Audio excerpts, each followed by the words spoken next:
तेरा वैभव अमर रहे माँ, हम दिन चार रहे न रहे। माँ तुम्हें प्रणाम। आज हम चर्चा करेंगे कि अपना भारत इंडिया कैसे बना। ये बड़े दुख की ही बात है कि मुगलों ने इतना भारत का नुकसान किया और मुगलों के बाद अंग्रेजों ने उतना नुकसान नहीं किया जितना अंग्रेजों के एजेंटों ने नुकसान किया देश का। बहुत लोग नहीं जानते होंगे कि कांग्रेस की स्थापना अंग्रेजों ने की थी। उस समय की 1857 की क्रांति के बाद अंग्रेजों को लगा कि एक ऐसा तंत्र होना चाहिए जिससे हमको क्रांतिकारियों के बारे में सारी जानकारी जासूसी द्वारा इंफॉर्मेशन मिलती रहे। 1857 की क्रांति अंग्रेजों के लिए किसी सदमे से कम नहीं था, ऐसा वो सोचे भी नहीं थे। हालांकि वो मंगल पांडे द्वारा मेरठ में 10 मई को हो गया था, उसका टारगेट टाइम 15 मई रखा गया था। अगर वो अपने टाइम पे होता तो आज का इतिहास कुछ दूसरा होता। इसीलिए उस समय इटावा के तत्कालीन कलेक्टर A.O. ह्यूम ने कांग्रेस की स्थापना करी थी। और उस समय की कांग्रेस में ऐसे लोगों को रखा जाता था जो क्रांतिकारियों के बारे में सूचना देते थे और इनाम लेते थे। ऐसे लोगों को नरम दल वाला माना जाता था और गरम दल जिसमें क्रांतिकारी लोग रहते थे, ऐसे लोगों को उस समय की कांग्रेस में कोई जगह नहीं थी। इसीलिए सुभाष चंद्र बोस ने अपनी एक अलग पार्टी फॉरवर्ड ब्लॉक का गठन किया था। उस समय की कांग्रेस के बारे में लाला लाजपत राय ने कहा था कि आज की कांग्रेस पूरी तरह अंग्रेजों के लिए कार्य करती है, यह अंग्रेजों का एक सेफ्टी वाल्व है। अब आते हैं अपने देश का नाम इंडिया कैसे हुआ।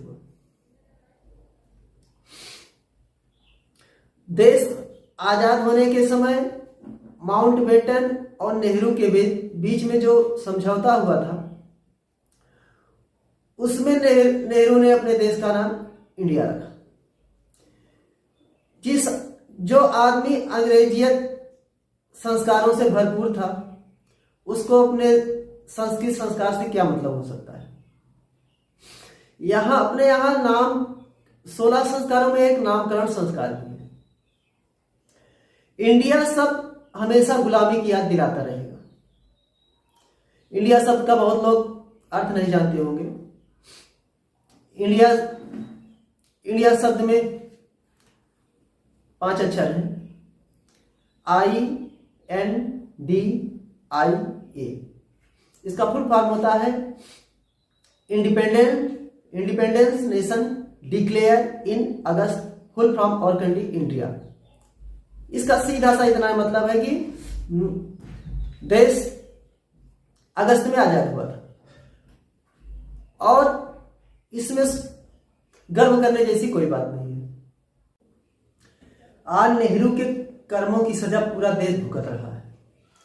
जिन्होंने 1 नहीं 2 नहीं 3 नहीं लगातार 4 बार ऐसे मुस्लिमों को भारत का शिक्षा मंत्री बनाया जिनको भारत की सभ्यता और संस्कृति से कोई मतलब नहीं था, जो बाबर को अपना आदर्श मानते थे, जो बाबर को अपना बाप मानते थे। ऐसे लोग तो बाबर महान, औरंगजेब महान बताएंगे ही ना। ऐसे ही लोगों ने महापुरुषों और क्रांतिकारियों को इतिहास के पन्नों में डाउन किया। अब हम आपको जवाहरलाल नेहरू के बारे में कुछ ऐसे अजूबे बताएंगे कि आप लोग भी जानते होंगे, नहीं जानते होंगे जानिए। अजूबा नंबर 1, ऐसा आदमी जिसने स्वयं से भारत रत्न ले लिया। और जब स्वयं भारत रत्न ले लिया तो उसका परिवार कहां पीछे रहने वाला था। इंदिरा गांधी ने कहा पापा मुझको भी भारत रत्न चाहिए। जवाहरलाल नेहरू ने कहा था स्वयं से भारत रत्न लेने के लिए देश की सभ्यता और संस्कृति को डुबाना पड़ता है। तो इंदिरा गांधी भी जवाहरलाल नेहरू के नक्शे कदम पर निकल चली। याद रखिए, इंदिरा गांधी ने सिर्फ और सिर्फ हिंदुओं की ही नसबंदी कराई थी। इंदिरा गांधी ने भी भारत रत्न ले लिया। राजीव गांधी भी कुछ काम किए थे, एंटोनियो माइनो से शादी करके। एंटोनियो माइनो जब आई तो अपने साथ हजारों ऐसे एनजीओ लेके आई जिनका काम सिर्फ भारत में कन्वर्जन करना था। वो बहुत अच्छा नहीं कर पाए, इसलिए उनको मरणोपरांत भारत रत्न मिला। तो इतना कन्वर्जन उनके समय में हुआ, अब तक हुआ कि एमनेस्टी इंटरनेशनल सहित लगभग 20,000 कंपनियां भारत से चली गई। भारत सरकार ने जब फेरा कानून लागू किया तो किसी ने कोर्ट में चैलेंज नहीं किया। अगर आप सोचिए, अगर वो सही होती तो कोर्ट में चैलेंज जरूर करते। हम भी एक क्रिश्चियन कॉलेज में पढ़े थे, उसका वाकया बताते हैं। वहां कुछ सीटें क्रिश्चियनों के लिए रिजर्व रखी जाती, और जब क्रिश्चियन नहीं मिलते तो लोगों को बरगलाया जाता है, लालच दिया जाता है कि आप क्रिश्चियनिटी में आओ और एडमिशन पाओ। खैर, जवाहरलाल के कारनामे नंबर 2, ऐसा इतिहास में कोई दूसरा राष्ट्र उदाहरण नहीं मिलेगा तो जीता हुआ राष्ट्र स्वयं संयुक्त राष्ट्र संघ जाए और अपनी जीती हुई बाजी जमीन को भी दे दे। अजूबा नंबर 3, ऐसा व्यक्ति जो बिना चाइना से युद्ध किए ही सरेंडर कर दे और कहे कि वहां तो घास का एक तिनका तक नहीं उगता। अजूबा नंबर 4, जवाहरलाल नेहरू ने जम्मू कश्मीर को 370 सहित इतने लीगल इलीगल अधिकार दिए, उसके बावजूद भी शेख अब्दुल्ला कहता है कि हम भारत के लिए कुछ नहीं कर सकते। हमारा लक्ष्य, टारगेट पहले जम्मू कश्मीर में गजवाए हिंद लाना, दारुल इस्लाम बनाना, उसके बाद जो कि 1980 में उसका ट्रायल सफल भी रहा, उसके बाद संपूर्ण भारत में गजवाए हिंद लाना। खैर, गजवाए हिंद के बारे में एक अलग से लेक्चर रिकॉर्ड किया जाएगा।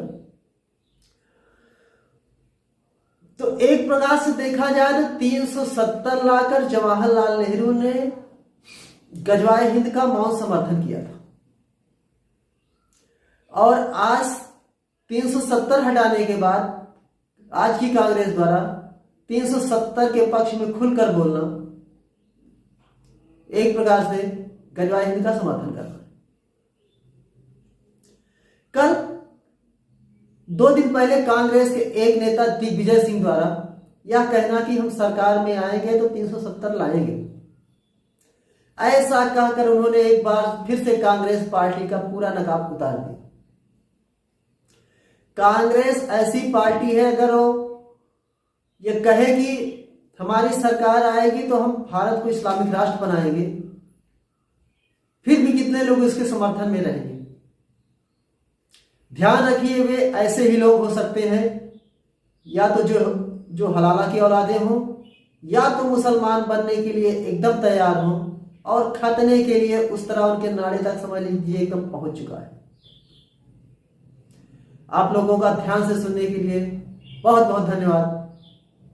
वंदे मातरम।